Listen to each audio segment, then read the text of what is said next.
Hello, everyone. This is Tim Bradley, Executive Director at the Chicago Area Runners Association. And hopefully, you guys are getting excited about the upcoming Toyota Miles Per Hour race presented in partnership with the Chicago Auto Show and Cara. And the race is upcoming on February 12th, which is this Sunday. And in this video, what we wanted to do is walk you through some of the basic strategies behind the 1 hour run. So, a couple points on the 1 hour run. This is a very unique race experience, and this event is not contested very often. And the unique thing about it is you actually have a set time, which of course is 1 hour, and you're running to see how much distance you can cover. So of course that's a lot different than when you have a set distance and see what your time is. So you've got 1 hour to cover as many miles as you can, and that's essentially how we get your miles per hour. One of the key concepts as you're going through this is the final chip mat that you cross is very key. So there'll be several chip mats throughout the course, and you'll want to make sure that you kind of notify where those are as you get deeper and deeper into the 1 hour, because that's how you're going to be timing your kick and essentially covering as much distance as possible. A couple other things to think about is when you're looking at your stopwatch or Garmin, you can use a running clock, meaning just hit your stopwatch and let your clock run. Or if you're a little bit more sophisticated, you can program in a countdown mode and start at 60 minutes and then have your watch count down for you. There will be clocks along the course, so you'll always kind of know exactly where you're at and how long you've been running in terms of total time. A couple other things to consider as well. You want to find a rhythm. So when you first start the race, you want to think about, is this a sustainable pace for a full hour? Of course, you want to try to run as even as you can, pretty much for the first 50 to 55 minutes. And again, as you're going along the course, make sure you check those mile marks and chip mats, because that's going to determine what you're going to be kicking for towards the end of the race.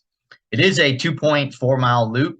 And as you get into those last 10 to 5 minutes, make sure you've got a target in terms of one of those chip mats to kick to, because that is what you will get credit for, is the last chip mat that you cross. A couple other things to consider is when you're thinking about what pace should you run and how much distance would you cover. So this is a handy chart where you can look at some of the most common paces in terms of pace per mile, and then look at that in terms of what distance you would cover and what that miles per hour would be.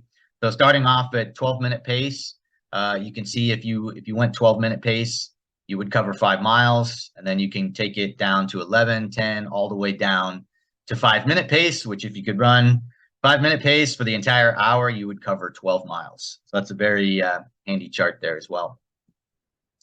The other thing in terms of the course, so there's actually multiple sections to this course. What you see on screen is both the north and south hall. So you're going to be starting in the main concourse here, and we actually send you directly across the bridge into the Lakeside Center, which is this next map that you see here. And you're going to be going into the Lakeside Center, doing kind of a zigzag pattern here for several minutes before you end up back into the north and south hall again. And that course is about 2.4 miles total loop, and you essentially just keep running that loop until you hit your total for the hour. The other handy resource that you'll want to use is we do have some great pictures from this event in 2020 where you can view parts of the course. Believe it or not, there is a hill on the course, which is the bridge going from the main concourse into the Lakeside Center. So you'll want to prepare for that and kind of know where that is at on the course as well. But there's some great pictures up on the website. You can see the start area. You can see different parts of the course, both in the Lakeside Center and in the halls and main concourse. So I highly recommend viewing that on our website as well. Hopefully that information was helpful to you guys, and we look forward to seeing you at the Toyota Miles Per Hour event.